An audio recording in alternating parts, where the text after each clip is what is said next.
Good morning BSc third year students. हम burn पे बात कर रहे थे। सबसे पहले बर्न की डेफिनेशंस पढ़ी थी, उसके बाद में उसके कोजेज पढ़े थे। कोजेज के अंदर अपन ने पढ़ा था कि भाई केमिकल बर्न्स हो सकता है, इलेक्ट्रिकल बर्न्स हो सकता है, रेडिएशन हो सकता है। अब इनके आगे नेक्स्ट है अपने क्लासिफिकेशंस, यानी कि बर्न को किस प्रकार अलग अलग भागों में डिवाइडेड किया जा सकता है। तो इसमें सेकंड है वो है according to the burn severity, यानी कि सीवियरिटी के आधार पर बर्न को किस तरह से डिवाइडेड किया जा सकता है। तो इसके अंदर फर्स्ट है माइनर बर्न। माइनर बर्न के अंदर all first degree burns as well as second degree burn that involve less than 10% of the body surface usually are classified as minor। यानी कि माइनर बर्न्स के अंदर अगर 10% से कम अगर बर्न हुआ है तो उसको माइनर में काउंट करते हैं, और अगर 10% से अधिक हो जाता है तो उसको फिर मॉडरेट बर्न में डिवाइडेड किया जाता है। तो माइनर बर्न होता है वही होता है कि जो फर्स्ट डिग्री बर्न होता है और उसके अंदर 10% तक बॉडी पार्ट, जो बॉडी सरफेस एरिया है वो अगर बर्न हुआ है तो उसको अपन माइनर बर्न कहेंगे। सेकंड है मॉडरेट बर्न। मॉडरेट बर्न्स के अंदर है burn involving the hands, feets, face और genital. Second degree burns involving more than 10% of the body surface. यानी कि मॉडरेट बर्न्स के अंदर अगर किसी व्यक्ति के हैंड्स है, फीट्स है, फेस है, जेनाइटल एरिया है तो उसको अपन सेकंड जो मॉडरेट बर्न है उसके अंदर इन्वॉल्व करते हैं, और इसमें जो बॉडी सरफेस एरिया है वो 10% से ज़्यादा होता है। थर्ड वन की बात करते हैं तो थर्ड वन में सीवियर बर्न।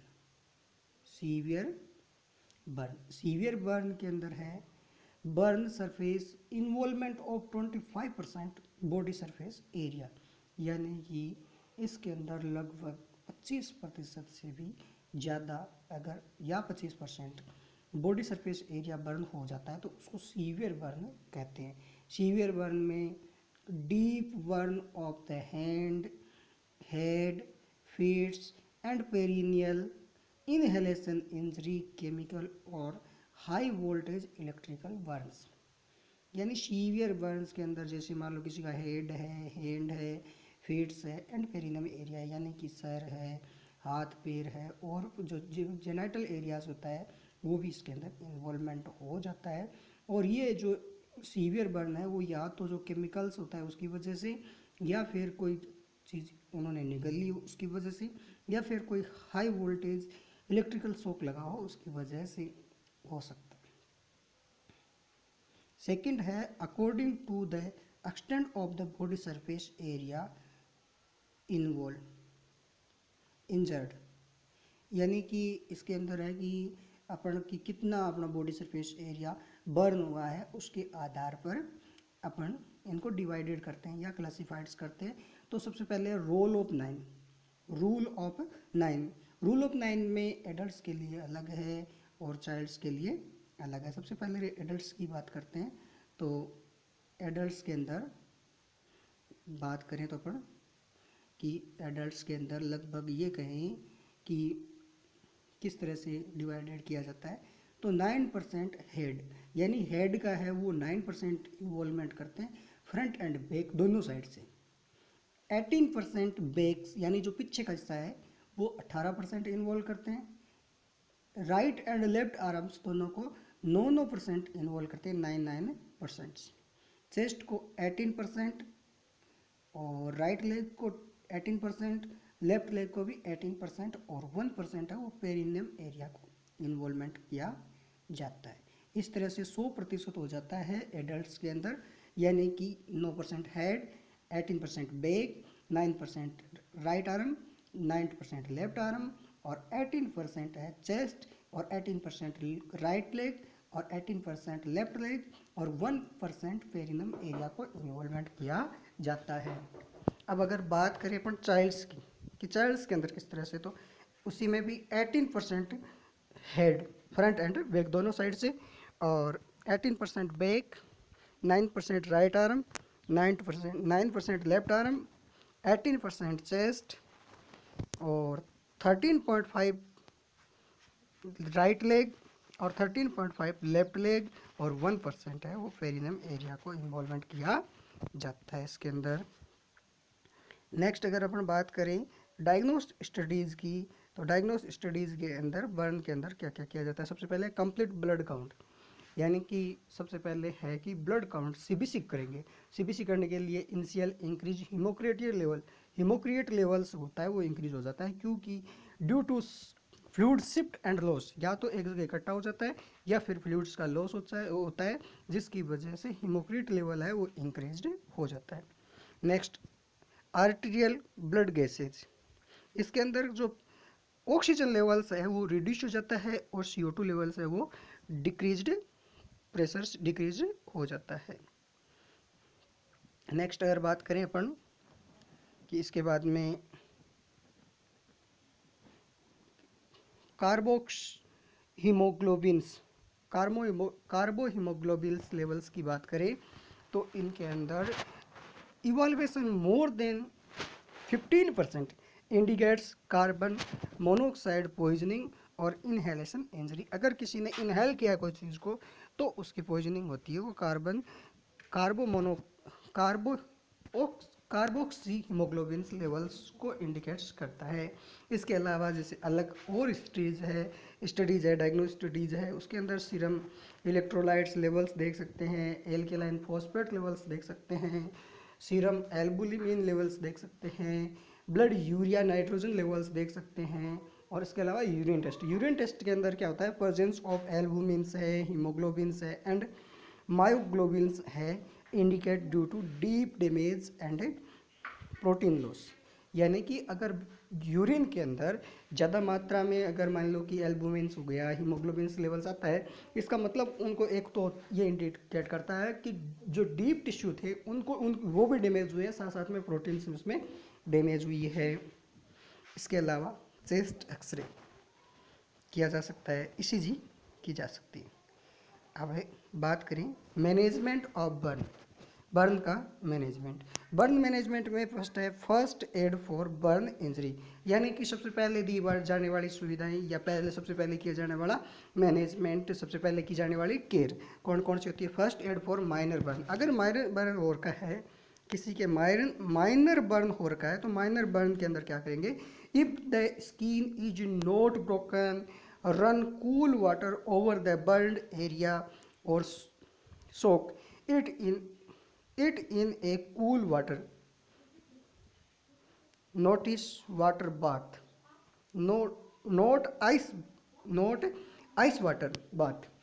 यानी कि अगर स्किन रप्चर्स नहीं हुई है, स्किन टूटी नहीं है, उस कंडीशन के अंदर अपन जो ठंडा पानी होता है उस ठंडे पानी, बहते हुए ठंडे पानी से साबुन के साथ में उसको वॉश करते हैं, पर इस चीज़ को ध्यान रखना है कि पानी है वो बर्फ में नहीं बदल गया हो। Next, burn can be extremely painful so that victims reduce keep and calm. यानी कि जो बर्न है वो पेनफुल्स होता है, और पेनफुल्स होता है तो अपने को सबसे पहले जो विक्टिम्स है उसको वहाँ से हटाना है और शांति तरीके से, ऐसे नहीं कि वहाँ से उनको किसी तरह का इरिटेशन होता है। Next, protect the Burns from friction and pressures. यानी कि जिस हिस्से में अपने बर्न हो रखा है बर्न वाले हिस्से में कभी भी अपने को उसको दबाना नहीं है, उसको उधर इधर घुमाना नहीं है, फ्रिक्शन नहीं करना है, प्रेशर नहीं डालना है, जिससे क्या होता है कि स्किन रप्चर्स हो सकती है, तो उससे बचाना है उसको।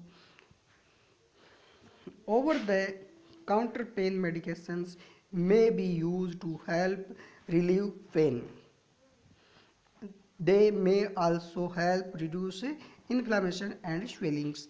यानी कि अपन काउंटर मेडिकेशंस भी उपयोग में ले सकते हैं, जैसे पेन किलर्स है, इन्फ्लामेटरी प्रोसेस को रोकने वाले अगर एंटीबायोटिक्स वगैरह यूज़ करते हैं तो वो इन्फ्लामेशन को रिड्यूस करेगी और स्वेलिंग को भी रिड्यूस करेगी।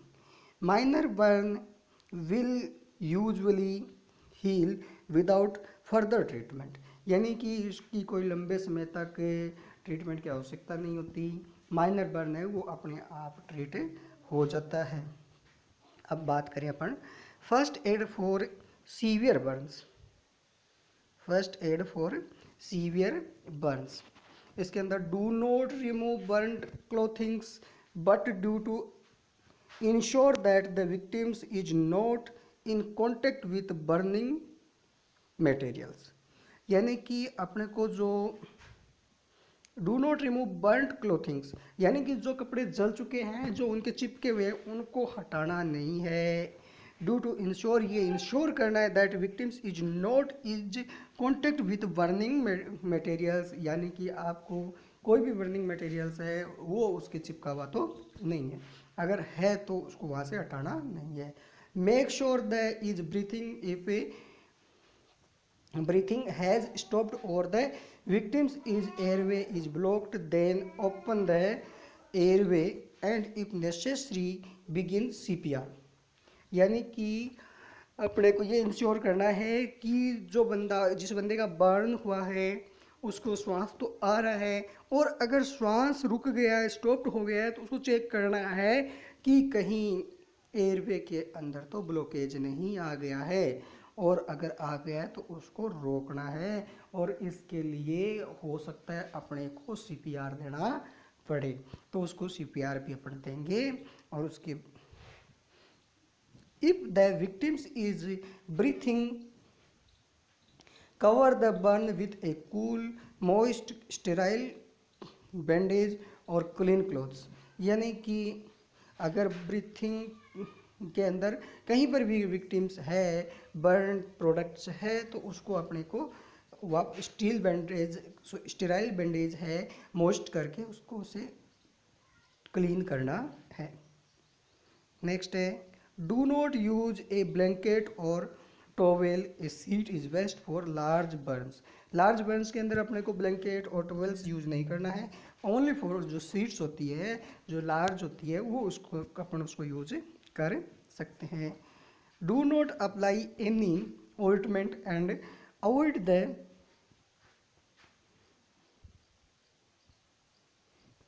Breaking for blisters, breaking blisters, यानी कि अपने को किसी तरह का कोई ऑइंटमेंट यूज नहीं करना है, और जो ब्लिस्टर्स है वो ब्रेक नहीं हो जाए, टूट नहीं जाए, उनको भी रोकना है।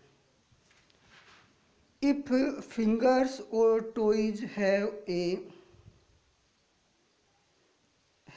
been separate, them will dry steriles and non-adhesive dressings, यानी कि अगर फिंगर्स और टॉयज है तो उनके भी अपन क्या कर सकते हैं, ड्रेसिंग कर सकते हैं, लेकिन नॉन एडहेसिव उनको बांधना कसकर नहीं है। Elevated the burn area and protect it from the pressure और फ्रिक्शंस, जो एरिया है जहाँ पर बर्न हुआ है उसको थोड़ा एलिवेटेड कर देते हैं, ऊपर कर देते हैं, ताकि वहाँ पर ब्लड सप्लाई है वो थोड़ी कम हो जाए, जिसकी वजह से वहाँ पर प्रेशर नहीं पड़े, फ्रिक्शन नहीं हो, तो उसे भी उनको बचाना है।